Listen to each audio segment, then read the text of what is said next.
on the phone lines by the biggest Taylor Swift fan in our Rolodex. I don't know if negative 30 wind chill, though, is enough still to get Mike Golic Jr. to go see Taylor Swift and the Kansas City Chiefs. Mike, what's going on? How are you?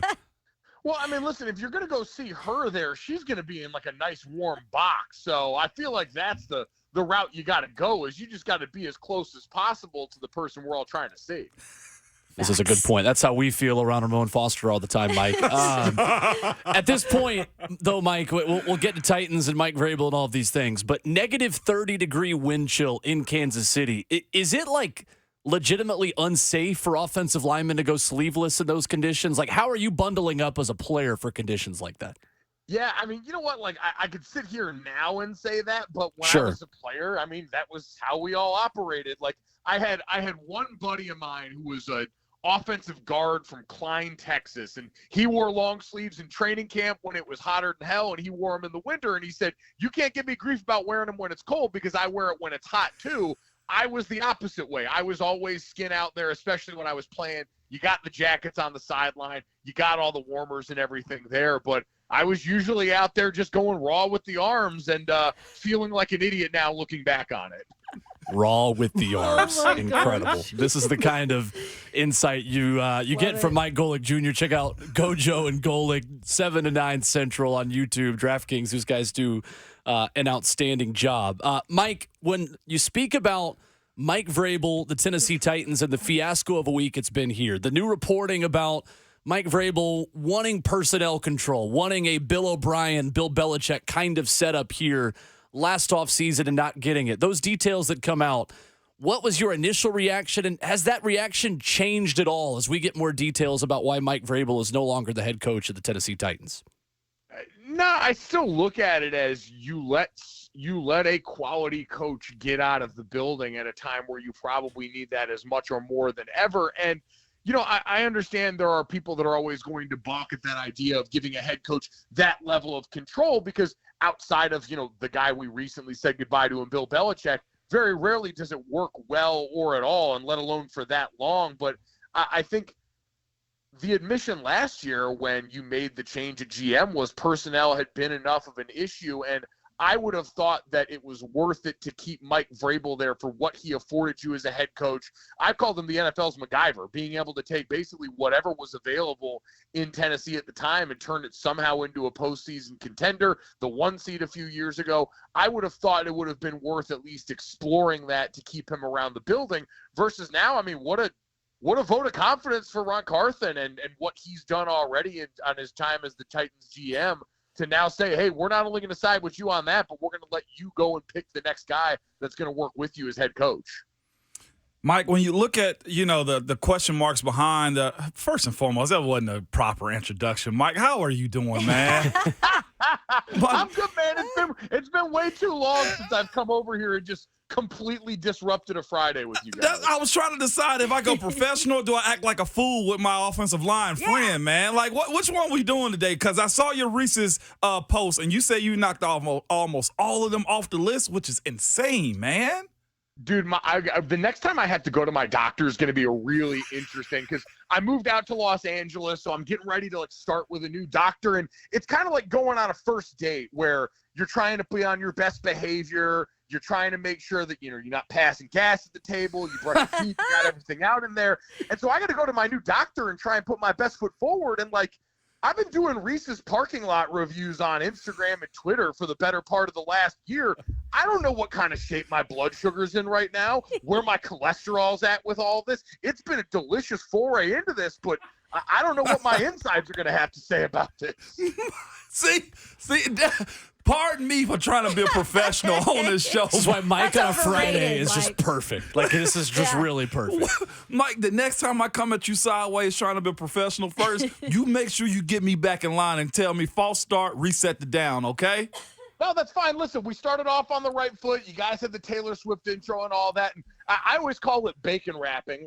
We all got bosses that listen to this stuff sometimes. You got to start them off with very sports things, what do we think is coming up on Super Wildcard Weekend? And did the Titans do the right thing with Mike Vrabel? And will they live to regret this? And now let's talk about not farting on dates and eating as much Reese's as humanly possible. Now we can get to the good stuff. Now we can get to it. All right, we're back on track now, then, Mike.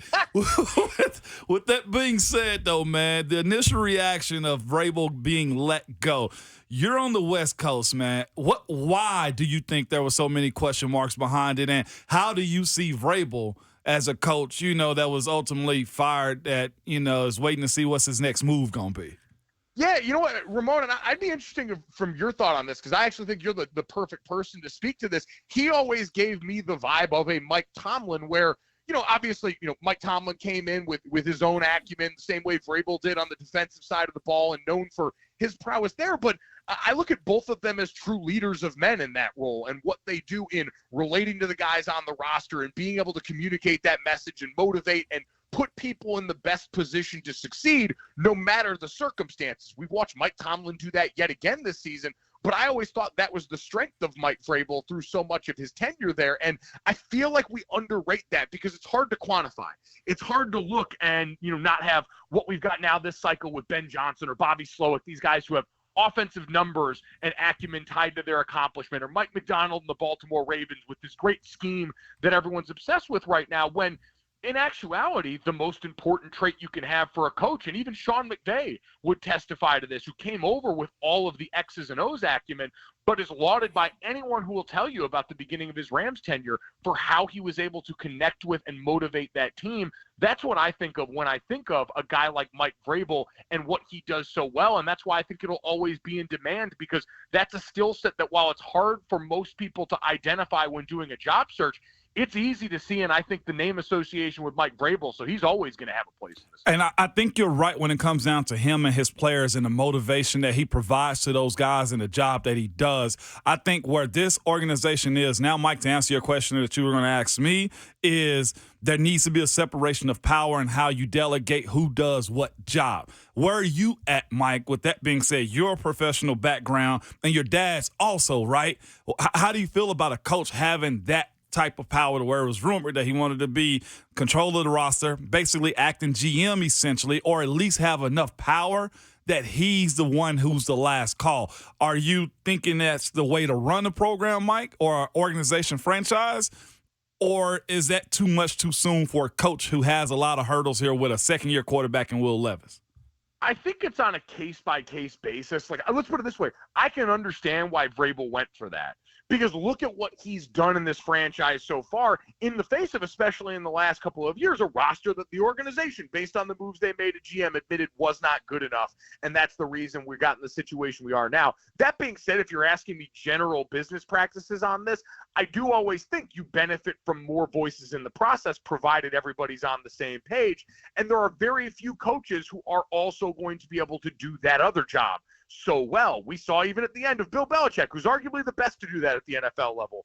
By the end, the GM Bill Belichick was undermining the head coach Bill Belichick, because they're not similar skill sets, because it's even more added to the plate of coaches that already have so much that they've got to manage around the building. And so I think in general, for the vast majority of coaches, I do believe having someone who's in charge of that, but who you are aligned with, who you've got that relationship with, you guys see and evaluate football, at least in a similar enough way, in the things that are like the core tenets of what you value.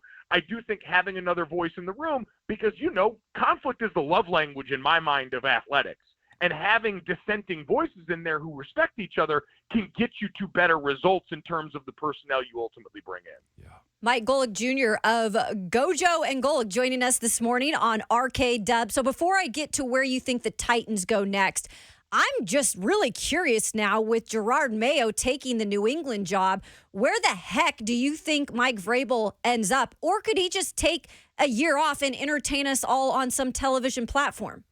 Boy, I would love that. I mean, obviously, he's got the great relationship with, the Bussin' with the Boys guys, and could very easily see something like that coming to fruition. But I think for him, there's going to be a number of teams that – it's interesting, though, because to that point, this offseason might be the most robust group of coaching candidates we've seen, between already proven NFL veterans, Bill Belichick obviously in that group now, along with Mike Vrabel, the potential that Jim Harbaugh, who is also an experienced NFL head coach, could jump back into the mix alongside a group of potential first-timers like Ben Johnson, like Bobby Slowick, like Mike McDonald, or even some other, head coaches that had gone back to be coordinators like Raheem Morris, Dan Quinn, obviously getting talked about a lot with the Seahawks job. I think Mike Vrabel is going to be near the top of the list of the veteran coaches that could be in here. Like, he's younger and certainly has more left in the tank than a Bill Belichick or if a Pete Carroll wanted to keep coaching. I think I'd probably slot him right below Jim Harbaugh just because Jim's got this unbelievable track record at all his stops at being able to jumpstart programs quickly. But if you're looking for a veteran coach who's going to come in and immediately know how to operate and win at this level, then Mike Vrabel would be your guy, and I think he'll be in high demand because of it. So we haven't heard the vision yet, but Amy Adams-Strunk, the owner of the Tennessee Titans, has come out and said that will be revealed. So there's a lot of speculation on what they're really looking for. In your opinion, Mike, what do you think fits best for this franchise right now in a situation that they've got a second-year GM, you've got a brand-new quarterback, and there's a lot to be fixed on this team? Yeah, I think it starts with when you draft a quarterback, and I understand Will didn't end up getting drafted in the first round like a lot of people thought, but I think in a time where you're getting ready to move on from Derrick Henry more than likely as your identity on offense and you're trying to get that quarterback right, I think it's going to end up being an offensive voice. I think when you look at what Ben Johnson's been able to do with Jared Goff, obviously people thought he might get caught up in last cycle. I think this is a place that could be appealing because of how they've operated. They, especially traditionally in recent years, have been a play-action heavy group even when Ryan Tannehill was the quarterback. And so that can slot in, do a lot of the things that Will Levis, remember his best season in college, his junior year when Liam Cohen was the offensive coordinator before he left that last year and went back to the Rams. I think whether it is Bobby Slowick, who's kind of cut from that same cloth, or Ben Johnson, those would probably be the two top targets you would imagine because they come with that offensive background. I think they would be more into the collaborative process than maybe a veteran coach, like Bill Belichick, who might come in and still want to try for personnel control. Jim Harbaugh, because of the leverage that he has, would probably be asking for something similar. I think focusing on offense to make sure you're maximizing your asset at quarterback and someone that's going to play well with others is probably going to make one of those two guys the person you'd swing for off top the hardest. Mike Golic Jr., our guest, DraftKings Network, GoJo and Golic, weekdays 7 to 9 on YouTube. Mike, I think it's easy to say who the worst opening is in the NFL right now with the owner that throws drinks at people in Carolina. It is a harder conversation to have perhaps about what the best opening is at this point. Is that L.A. to you with Justin Herbert, or is the cap situation there enough to make you, if you were a head coaching candidate, want to look elsewhere a bit more? Yeah, you know what? It's I think all about what you value, and I still think at its core, Mina Kimes made the best comparison to the Los Angeles Chargers I've ever heard, which is it's buying a haunted mansion. It's beautiful. It looks great. You're getting an awesome crib, but there were people that were murdered in this house, and now you're going to have to deal with the ghosts of what has gone on because every year we see the same injury issues or the organization's certain lack of willingness to spend in certain spots all pop up and snake bite you. But you guys know the hardest question in sports to answer in North America is who's your starting quarterback, and you've got a resounding answer to that question that you can try and maximize. You'd have to get creative in the other places, but this is like we always say after you sign quarterbacks to big deals in general for organizations that are established. Think the Philadelphia Eagles and what they're getting ready to embark on. Joe Burrow and the Cincinnati Bengals is, well, you know what? That's why GMs get paid. That's why front office personnel get paid, to go out there and maximize everything else in the margins around that position once you've got that established. So I think it would be appealing like that for that reason. Listen, there's something to be said. The Washington Commanders sitting there in that, 1-2 in that 2-hole right now in a draft that's seen as two surefire quarterbacks up top in terms of guys that'll be taken in the first round. You combine that capital with, the change in ownership, the different vibes around the building right now, a new coach, being the new coach that comes in at probably the best time in Washington Commanders' recent history to do so there in terms of your workplace environment and the resources available to you. I think if you're inclined to that, once the Bears decided to bring Matt Eberflus back, which is another interesting decision, I think it made the Washington job that much more appealing because now you're going to get Drake May or Caleb Williams, whoever falls to that spot, in a draft that seems those guys are pretty eye-to-eye right now. Mike, people in Nashville want an offensive mind, but a lot of those offensive minds are deputies of head coaches who are those up-and-coming offensive minds a few years ago, namely Frank Smith in Miami under Mike McDaniel. You have Brian Callahan, who's in Cincinnati with Zach Taylor. Bobby Slowick, of course, in Houston, kind of running his own offense there, obviously, with DeMeco Ryans, but a name that's also come up here. Of those guys, what do you need to learn from a non-play calling offensive coordinator to believe that guy is ready to now run his own ship without that deputy with him? And is there a name for you that kind of stands out of those three or any others? Well, to me, I think it's always been Bobby, like you said, because he's already running the show. And I think that's the thing that I want to know more so than just, hey, game day, are you calling plays? Because, again, while some head coaches are going to call plays on their side of the ball, Mike McCarthy took it back this year. Matt Eberflus, once they had to make the change with Alan Williams at the beginning of the season, took over defensive play calling. It's not always the responsibility you have. In an ideal situation, you'd have coordinators that they can delegate to. And so I want to know, day to day during the week, what is their role in the game plan? What is their role in addressing the team? How they manage the people on that group? How they manage the players on the team? What the relationships are like there? Because I truly think, and this is something I've heard Dominique Foxworth talk about for years, is developing those soft skills associated with that role of being a leader are so important. And so, if you don't have the play calling portion on your resume, I want to know how you manage the rest of it and try and use that to inform my decision as best as possible to see, all right, not only what are you going to afford us and what you offer us in that conversation, because you're always going to be involved in the game planning when you're a head coach who cut his teeth on that side of the ball, but then how do you manage the rest of it in a way that I think should be weighed far more heavily? Mike, man, it'll be a two-part question for you because I know the boogeyman got you the same way that he got us in the SEC. One, what was your reaction respectfully to Nick Saban stepping down? And two, what do you think about that in the state of Alabama moving forward? I didn't want to bring up the old, 2013 BCS game, but the boogeyman got you too. Wow. Yeah, hey, listen, man. I thought when you said, I thought you were going to put his foot down on a step down on my throat in that game because that's exactly what happened. It was not cute out here. Although shout out to TCU for getting beat so bad by Georgia last year that it kind of is going to make people forget about that. I owe those players a beer at some point. They've joined the club with us, and so now we all get to proceed accordingly. Listen that you bring them down to lift you up, baby. Hey, listen, exactly. You know what? When they go low, we go lower around here. Notre Dame legend Max Duggan. In all seriousness, it's one of those where seeing the operation up close in that game, and that was early on, 2009 when they win the first title. We were there for the first back-to-back before Georgia did it most recently last year, and seeing the operation up close and just the level of preparation that comes with playing a Nick Saban coach team, they were ready for everything that we had in that game. C.J. Mosley, who is their starting linebacker, obviously playing on the side of the ball that Nick Saban has helped innovate in college sports and really in a way that's translated up to the NFL as well.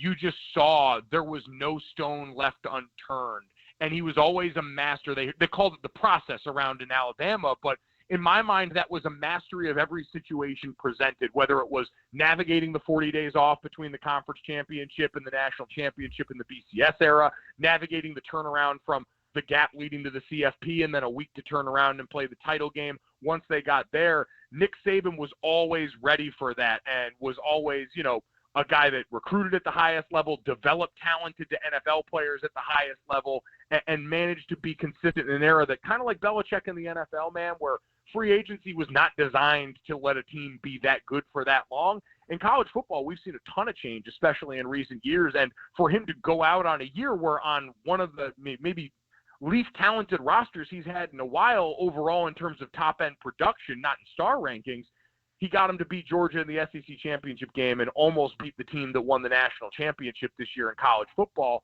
It's a huge void being left in what he did to change the sport. He's unequivocally the best college football coach to ever do it at this level, and likely the best that we'll ever see. That job now becomes really interesting. I know Washington fans are very nervous. Kalen DeBoer was scheduled to do a hit on a local radio station. He ain't doing it no more because we saw Dan Lanning publicly rebuff the Alabama job with a hype video designed to get recruits to come up to Oregon. So I think it's still a desirable job because we just mentioned they were 14-1, whatever they were this season to finish off. The program's in a very healthy place because of what Nick Saban has done and situated it as. And so whoever steps in there is going to have every resource known to man, is still going to have the bedrock of years of top-flight recruiting classes, and now is going to just try and have to figure out how to put their own imprint on a place that has the indelible Saban mark left on it. Mike, one more thing. Before you get rid of Reese's, I just tried the new Reese's cups with Cocoa Puffs in them. Oh. So just try them if you haven't. Mm-hmm. Oh, I'm big on the Reese's cups, the big cups that are full. The Cocoa Puffs, phenomenal. I mean, Cocoa Puffs are a great addition to anything. Look at God, won't you do it? But I would also say, if you haven't had it yet, the Reese's Big Cup with the potato chip in it. A little more subtle crunch, but the salt's mixed in there amongst the peanut butter. It's a really delightful flavor combination, a textural marvel, and something I think you'll really enjoy. Love it. Amazing. Mike Golic Jr. making us smarter about so many things every time we visit with him. Mike, thank you as always. Hey, thank you guys. Always a pleasure. Thanks, Have Mike. a good one. Absolutely. There he is, Mike Golic Jr.